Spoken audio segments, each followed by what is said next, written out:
Hey guys, so I've seen how much everybody likes the Nosferatu render. I'm very, very happy that is the case. I kind of wanted to give a little, I guess you could say, like a room tour of how exactly I try to make this, and honestly, just a lot of my process in general of how I did this. I thought it'd be really nice to share. I really wish I did do a time lapse because, Clip Studio has the ability of doing a time lapse. I just always forget to enable it, which hopefully I can remember to enable it by default next time.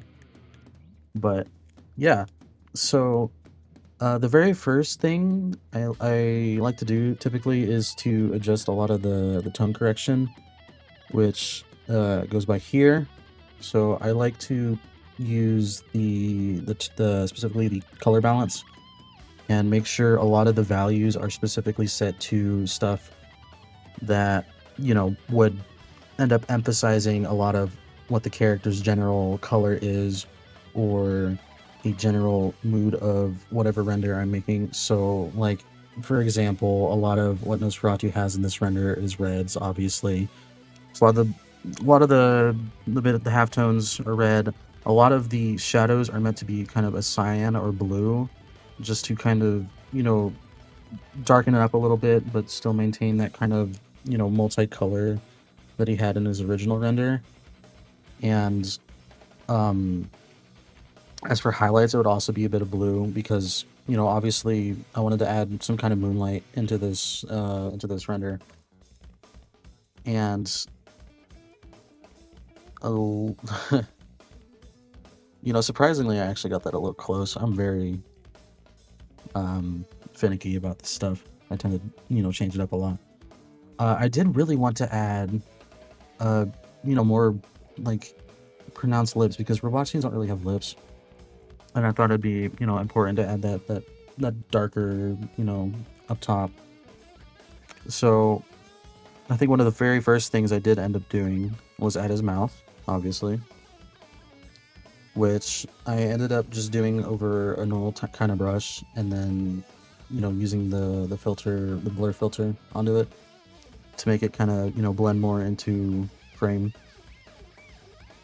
Um, a lot of what I do is just adding shadows everywhere, adding different forms of light. I love using soft light because that is the only thing I know works frequently. I also very much love stuff like soft erasers, soft brushes. That way I can kind of keep on gauging more and more on how much light or darkness to add in frame. So a big thing I wanted to do for Nosferatu's hair was to kind of depthen the shadows that were going up to his mask, because that way, his mask would be more pronounced. You'd be able to see it more. It's kind of like an outline in a way, which I tend to do a lot. Another thing was trying to brighten up the side of his legs because, as you can see here, I also love looking at the navigator because that way you can, first of all, you can see it from, a wide view, but also you can see it from far away. I think the biggest thing for me is to make sure that you can see clearly the figure from far away. If you can't see that, or if you can't see it whenever you're squinting, then it might be a little too dark, or it might be, the values aren't, in order. So I tried adding a little bit of light there to make sure that you can see his leg very clearly. You can see that he's on a chair.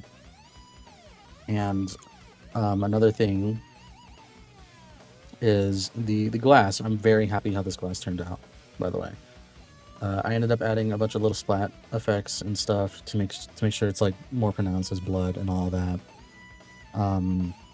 And right here, I think it's just a bunch of different, yeah, it's just a bunch of different highlights and shadows to add to better pronounce the body.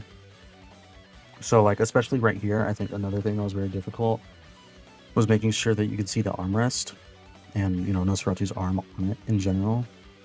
And I think this layer right here helped define that a lot better. I think another thing that this helped define was I guess it was just a fireplace. I never really put anything there, but I did want like some kind of warm light to be going up to Nosferatu.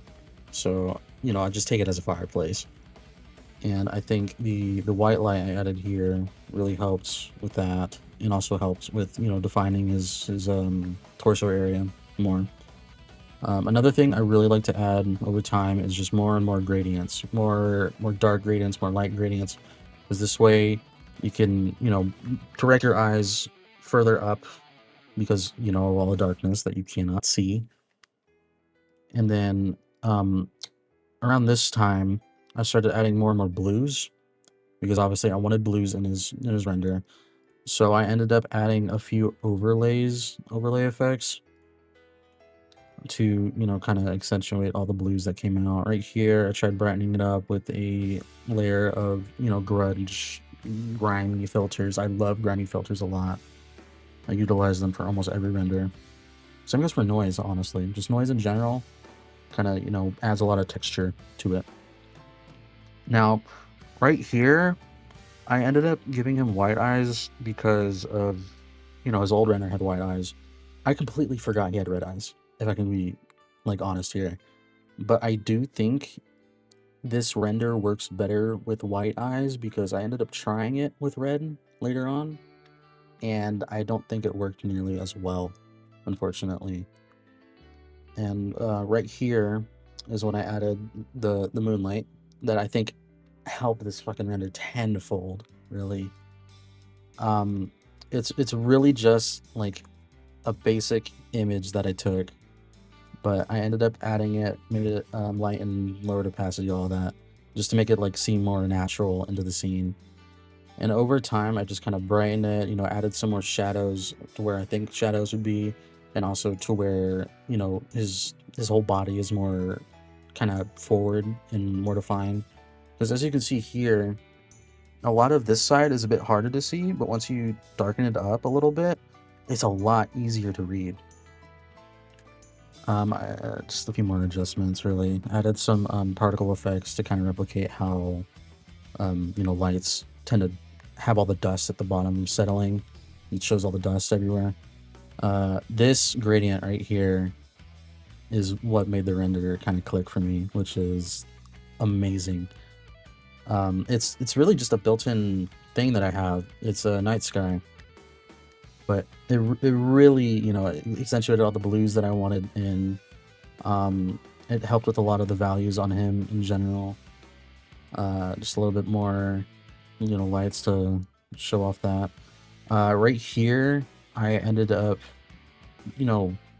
both simultaneously lightening and darkening. I tried to add more shape to the claw, so I ended up adding a shadow right here to kind of, show off that, he's resting his head onto his arm, onto his hand. I also just added more lights in general to kind of show that the light is going on to here. And then I added some lights onto the legs to kind of better pronounce them again, because otherwise, you can't really see them as well. Ended up adding another gradient, that way to, better focus your eyes down below. Unfortunately, there was some kind of, I guess, mix-up, and a few of the edits that were here just kind of aren't anymore. I guess a lot of what it was really was just more gradients, which I do think helped a lot. This is my first test for his render, first portrait. I think a lot of why I ended up changing this is because of the values. Like, a lot of right here, you cannot really tell where the body starts and ends, and you cannot, I always felt like that the ears right here could be a little darker to kind of show them off more in separation from, his hair. Everything else honestly was a bit fine. I do think his glass could have more contrast right here to better show off the blood. But I mean, otherwise it's a pretty fun render. But I did end up changing it. I don't think this is much different. It's just kind of more, value adjustments.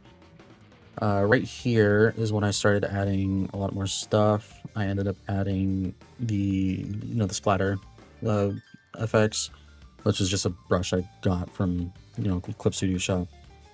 I ended up darkening the glass, like I thought. I ended up darkening this area to kind of better outline it because, light on shadow and shadow on shadow is what kind of, I guess, highlights where something is. So, for example, if this is something dark, there needs to be something light aside it to kind of show that silhouette, I guess. So that's why I ended up adding darkness there. I also ended up adding, the dark to here because of, the light wouldn't really reach that or anything. I ended up darkening it here. That way the hand could be more pronounced because without it, it kind of blended in a little bit too much. This was to better separate the hand and the mask. So, it'd be more clear where, again, it starts and ends. It's a little not very visible from here, but I think it was a necessary inclusion.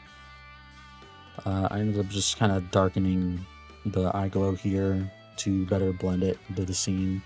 Because I think if it was just like full bright, then I would have, looked a little bit weird. Right here is just, a lot more lighting adjustments, honestly. I added some blue light here to, again, more contrast between the shadowy area and the light to frame them better. I added a lot more blue here to kind of separate the warm area with the cooler area. Also just, again, better blending with, the light and all that. Added some more warm light right here to just kind of, more better accentuate that. And then right here's a lot of shadow adjustments. I think this is kind of what made or break it because, as you can tell, again, the values right here are all kind of samey. And the moment you change it up, you can very clearly see where things start and end, which it helped it so much in my opinion. Like, you can better separate this between like the arm between the what's it called? the seat rest, I guess, the armrest. That's what it is, armrest. And better highlights right here, kind of edge highlights. More highlights right here to kind of, better show that off. Same goes for here. I think this also helped outline the light a little bit more. This is just for more, again, better outlining. Made it clear where it was. And then I ended up... What was this one? I'm not sure, actually. This was... Oh, yeah. So, after... I was pretty much done after this one. But I felt like the hair was a little messed up, like, in terms of lighting. So I ended up, first of all, fixing this lighting, kind of making it more bright right here, making it clear where it kind of ends off at, which is around right here, which is why there's darker shadows here. This is also to help the glass kind of stand out more. I ended up adding a darker shadow right here to better split each segment of the hair. Same goes for right here. I think the extra contrast helped. Same goes for right here, so it shows, where exactly the brightest point of the hand is, and where it's starting to kind of go further into darkness. This is a complete blank layer, which is great. I don't know what this one is. I'm pretty sure this is it's just a copy, yeah. These are nothing. Oh no, these are actually brightening up where the splatters are and adding more splatters in general. I'm not sure if these are part of the final one. I think they are, yeah. I ended up kind of backtracking on this one though. I think it was because of the values. Like, in comparison, like if we go right here, I think, this area is a bit too light. So I tried, further messing with this kind of light and making sure that it only hit this specific area. So these areas are darker in general. Like, if you were to compare it, you can kind of tell. Just a little bit. Like, you can tell what parts I'm meant to be focused on more. So like, you know, the hand, the face, the glass, and I think it's just also like a lot less sloppily made. What I do in general is very sloppy. I think, you know, all the brush strokes and stuff are very visible if you were to look for them. But, you know, as a whole, it's kind of harder to see. So, you know, I don't mind it that much. But yeah, that's pretty much a lot of what I did for this render. Again, I'm very glad that it turned out to be something that people like a lot. There's a lot of positive reception. I'm very happy to see that. And yeah, I love using soft brushes and soft erasers. I think that is the number one takeaway here, because without those, I don't think I can make stuff like this. I have a lot of other renders that are coming to this update that I think people will enjoy. Hopefully, they are about the same quality as this. I tried making sure every single one had about the same level of, you know, time and effort put into them. Aside from this fucker, this guy took around like 5 hours, I think, 2 hours posing, 3 hours for this. But I still think it was worth it. Yeah. Bye bye.